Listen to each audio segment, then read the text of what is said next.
I'm David Schechter. If it feels like extreme flooding events are getting worse, it's because they are. Thanks to climate change, warmer air can hold more moisture, which can lead to heavier downpours. In the past 2 years, floods across the U.S. have devastated communities from New Jersey to Texas to North Carolina. Today, we're going to visit a few of those places and meet the people fighting to get back on their feet. We'll stop in North Carolina, where private bridges destroyed by Hurricane Helene affect residents' day-to-day lives. Then we learn why Central Texas's flash flood alley is so dangerous and why the flood from this past July that killed 136 people will likely not be the last of its kind. But first to Langhorne, Pennsylvania, where some homeowners in flood-prone areas have taken buyouts. 40 million Americans live in floodplains, and intense rainfall due to climate change and unchecked development are among the reasons why so many homes have been destroyed. I went there to see for myself if buyouts are a sustainable solution. This creek in Langhorne, Pennsylvania floods so often. Steve Rodriguez paid to raise his house. So this is new? This whole thing is new. You've elevated the house? Yes, it's 10 feet up. Some neighbors went even higher. This one is like elevated 20 feet or more. Oh yeah, like. Yeah. It's estimated 40 million Americans, like Rodriguez, live in floodplains, facing a risk of catastrophic loss. A problem made worse by intense rainfall driven by climate change and by unchecked development. They've overbuilt the area, and you get a lot of runoff from the malls, from the street parking lots. Local governments across the country are trying to solve the problem by voluntarily buying homes and demolishing them. In the last 25 years, they've tapped into federal programs to buy at least 14,700 homes for flood-related reasons, a small portion of those potentially at risk. Many in this neighborhood took a buyout. Rodriguez turned it down. How big of a problem is it in this country, the way we've built in floodplains? It is a huge problem. Maya Van Rossum leads the Delaware Riverkeeper Network, a nonprofit that fights to protect the river and the communities that depend on it. She's showing us these empty lots that were part of a buyout next to homes where owners refused to sell. Many of them were later offered government funds to elevate their homes. And yes, it is very sad when people have suffered severe loss from a flood event, but it does a tremendous disservice for the politicians to come in and listen to their sad stories and then respond with solutions like this, because that sad story is going to be repeated over and over and over again, and that is not fair to anybody. Do you think people should be living in a floodplain? Well, probably not. Rodriguez says the buyout offer in 1999 didn't make sense for him financially, and now he feels stuck. Since then, the creek has flooded a dozen times. Van Rossum believes the problem is bigger than just one homeowner. And when there's been a catastrophic event, you will see massive devastation, and in the year or two following, you will see massive rebuilding at great expense, and then the whole cycle will happen over again. And it's a cycle we all pay for.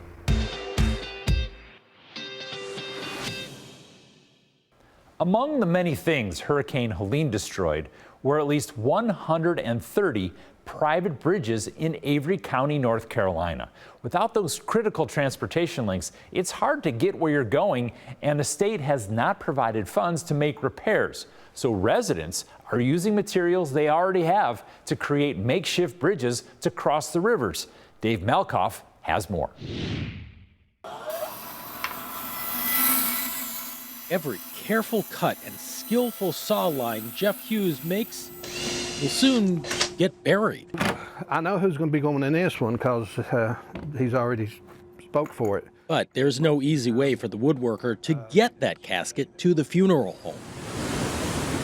The bridge he and his neighbors rely on to get to the main road was washed away. Helene damaged or destroyed at least 130 private bridges in Avery County, North Carolina. With no bridge, he has to strap it to an ATV, drive it upstream, and then carry it over a footbridge. You're looking at a good 45 minutes longer now than it would have been with the bridge, you know. The town doesn't own it, the state doesn't own it.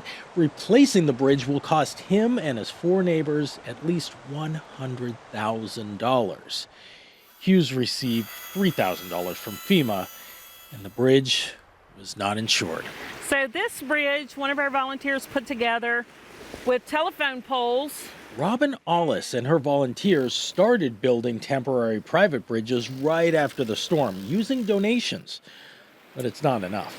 Our hope is that other large organizations such as Samaritan's Purse, Red Cross, the larger organizations like that would come in and donate money on top of FEMA, and then we look to local charitable foundations to help us bridge the gap. Just over the North Carolina border, volunteers turned a semi-truck trailer into a bridge, the only way to access Pogee, Tennessee.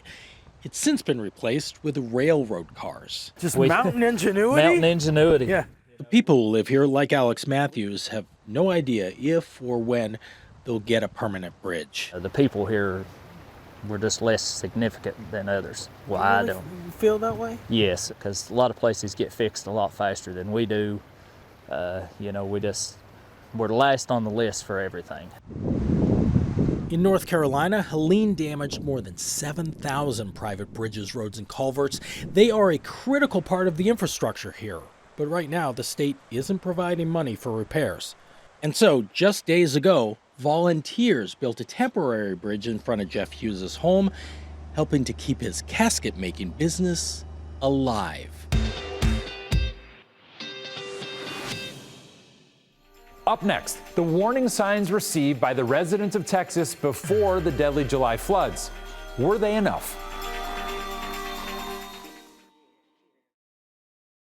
It only took 45 minutes this summer for the Guadalupe River in Texas to rise 26 feet in some places. Not much time to evacuate. Jason Allen looks into the warning signs officials sent out before and during the floods.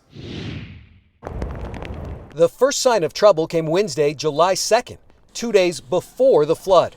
The Texas Division of Emergency Management activated state emergency response resources, citing increased threats of flooding. On Thursday, the National Weather Service brought in extra staff to monitor for flooding and issued a flood watch. At 1:14 a.m. local time on Friday, the agency sent out its first emergency alert for Kerr County. That triggered cell phone alerts and weather radios, but it did not mention evacuation. It sent another alert at 3:35 a.m. Again, no mention of evacuation. At 4:03 a.m., Kerr County residents were urged to move to higher ground now, calling the flood an extremely dangerous and life-threatening situation. Time-lapse video shows the water level rising to 23.4 feet in Kerrville. It only took 45 minutes for the Guadalupe River to rise 26 feet in some places. The hill country is widely known as Flash Flood Alley because of the intense rain that hits the hills, it falls on limestone, and the runoff roars down canyons. Back in 1987, a flash flood killed 10 teenage campers. CBS News teams captured video as people were rescued from treetops and out of the raging river.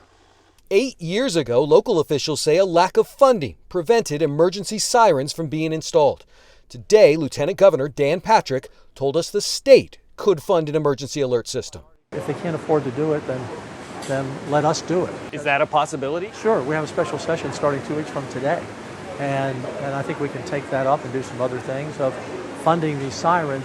If there had been a siren, maybe that would have sparked people to say, oh, we have a massive disaster like 5 minutes away.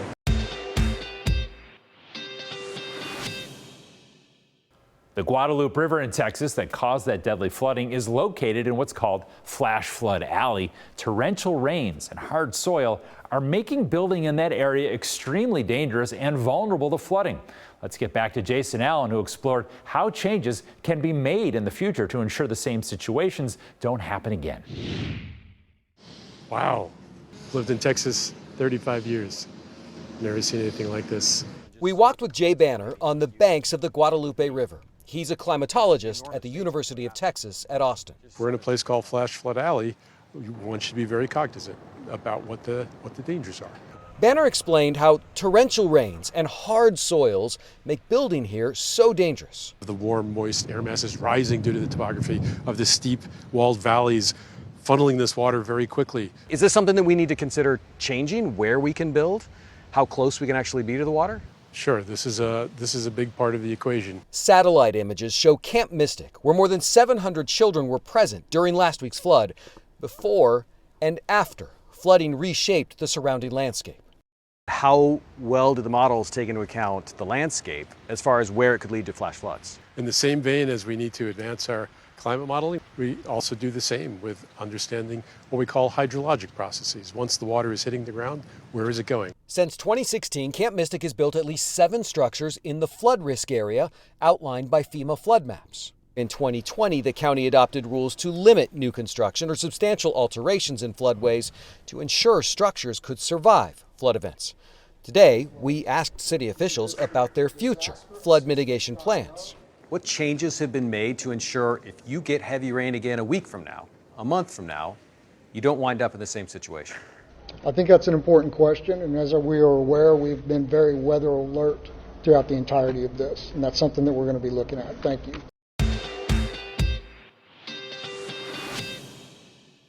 Time now for a conversation with Jeremy Porter, who leads climate implications research at First Street, a climate risk modeling company.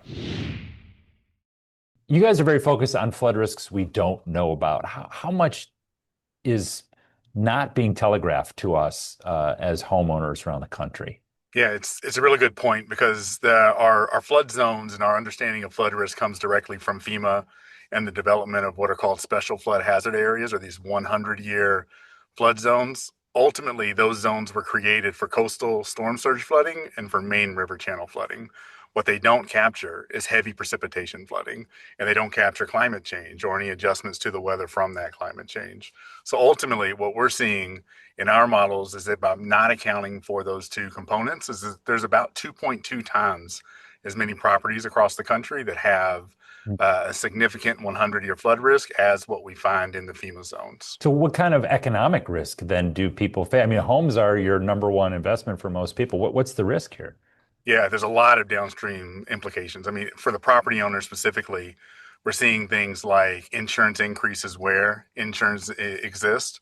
On the other side of that, if you're not in a flood zone, you're often not required to have flood insurance. So we end up seeing people totally lose their properties post-event because they never knew they had risk in the first place. And then on the what's a relatively new trend is we're starting to see property devaluations. People are buying homes and they're factoring in the additional cost of damage and the additional cost of flood insurance. And that's showing up on the transaction records as losses in property values. So there's a lot of really direct economic implications of this. Is climate change a direct driver of this loss in value and these changes that you're talking about? Yeah, we're clearly seeing direct implications of more frequent and more severe climate disasters across the country. And those more frequent and more severe climate disasters are happening in places where we didn't plan for these types of risk in the past, which means we built in places that we thought were safe. At one point, those places are no longer safe, but as they become more risky, building codes have never been designed to account for the type of risk that exists there. Flood insurance isn't in place to protect the property owners, and ultimately all of those things together end up having significant downstream economic effects. What are the things that homeowners should think about or ways to protect yourself? I mean, it's obviously a very large, global, difficult problem. What can individuals do to sort of protect themselves? Yeah, up until about 4 or 5 years ago, really there was no access to this kind of data. I think the number one thing people can do today is be informed. And so at First Street, what we've done is we've built property-specific flood models. That data is now on Zillow.com, it's on Redfin.com, it's on Realtor.com. If you're interested in your climate risk, go look at your property, go look at your community, understand what that risk looks like, and don't just look at the risk for today, but look into the future. Understand how insurance may change into the future, how risk may change into the future, and use that to make climate-informed decisions. A decision about, I assume, buying a house, but what if you already live in the house? Yeah, if you live in the house, there are a lot of solutions that individuals can undertake. I mean, if you're exposed to flood risk in particular, things like installing sump pumps, things like, cleaning gutters, there's relatively cheap things that people can do. If it's a large amount of 100-year flood risk, a big rare event, you're ultimately going to need also community help in that type of adaptation. But in both cases, it's really about understanding your risk and then make the right decision to protect yourself. Thanks for a great conversation, Jeremy. I appreciate it. Thank you.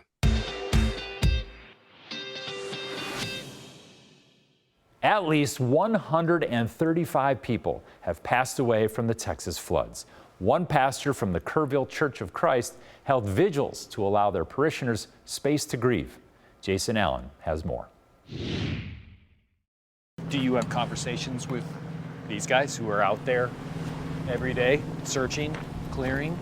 They've seen some horrible things, but they've also heard the stories about saving some families and some children and some adults and rescuing. So those have been good things to hear. What they're doing out there is just incredible. Ricky Pruitt is a pastor at the Kerrville Church of Christ. He's been holding vigils with youth and making trips to the children's camps in Ingram and Hunt to help clean up. What was that first Sunday like? Ooh. There was just a heaviness in the air and a lot of tears. I mean, do you have people that have been coming to you who just want to talk and they're looking for some sort of comfort from you? I've had a couple of those conversations. Yeah. Why is this happening? Why the little children? Why in the middle of the night? I've had those conversations, and I'm quick to remind people, I don't know. I don't know. It sounds like there may not be words after something like this to comfort anyone.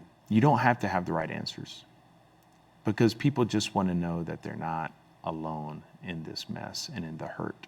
I think that's when we get in trouble, when we try to have all the right answers.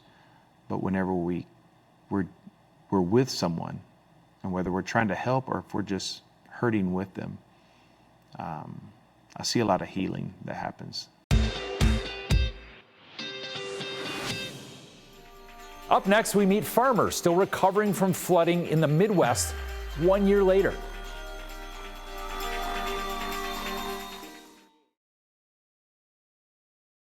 Last summer, historic flooding hit the Midwest. One family in South Dakota lost their home and had to sell 1/3 of their farmland in order to afford a new house. Jonah Kaplan took a trip to the site of the floods 1 year later. These lush green fields outside Sioux City, Iowa, show no signs of last summer's historic flooding that turned Dave and Judy Oberg's home into the kind of waterfront property nobody wants. We were with them in the midst of a massive cleanup. You're going to lose furniture, you're going to lose appliances, but with this house, you're losing a piece of yourself. That's right. It'll never be the same. I've lived in this house my whole life. A year later, they've got a new house on the same lot, but on a new hill they built. The main floor of the house is about 10 feet higher than that driveway right there. The Obergs didn't have flood insurance, and they didn't get help from the government either. So to dig out, they had to dig into their savings and sell off more than 1/3 of their farmland. To afford the house, they looked to the Sioux City Career Academy, where students build 2 ready-to-deliver homes every year. One went to Habitat for Humanity. The Obergs bid on the other last July and won. It took a lot of work to get here, probably a lot of stress too. Still have nightmares sometimes, especially when it rains. People say to me, "Oh, aren't you so happy that you have this new house?" Because they don't understand that my kids grew up there, I grew up there, and all those memories are never going to be back. And the frustration I think that we went through was that first initial shock of, okay, what are we going to do? Luckily, we found this house, and then the work started. Farmers pray for rain, but 18 inches in 2 days? That's more of a curse than a blessing. Meteorologist Eric Hunt at the University of Nebraska now worries about what he calls whiplash weather caused by climate change. We had almost a year's worth of rain in 2 months in some cases. By October, they were in severe drought because it quit raining for most of the next 3 months. So forget about the idea of maybe you have one hot summer, one wet summer, and then another dry one. You're saying all that happens in a matter of weeks? In some cases, yes. The floods wiped out the Oberg family's 3,000 acres of corn and soybeans. Their nephew, Kenny Shequin, says they replanted when it dried out enough and consider themselves lucky to have salvaged 1/3 of the usual crop, but it came at a cost. Irrigation systems, ditches, any infrastructure that exists in this field was basically replaced on our own dime. There was no help for that stuff. For now, though, Mother Nature appears to be giving back. A year ago, there was nothing here. It was just barren, flood damaged, and now look at it. We've got chest-high corn. It's just a beautiful, look at the view. A view that Dave and Judy Oberg will never take for granted. You have to look to the future. You got to leave it in the past. You got to go forward. That's what life's about. Relying on faith to face a storm of uncertainty.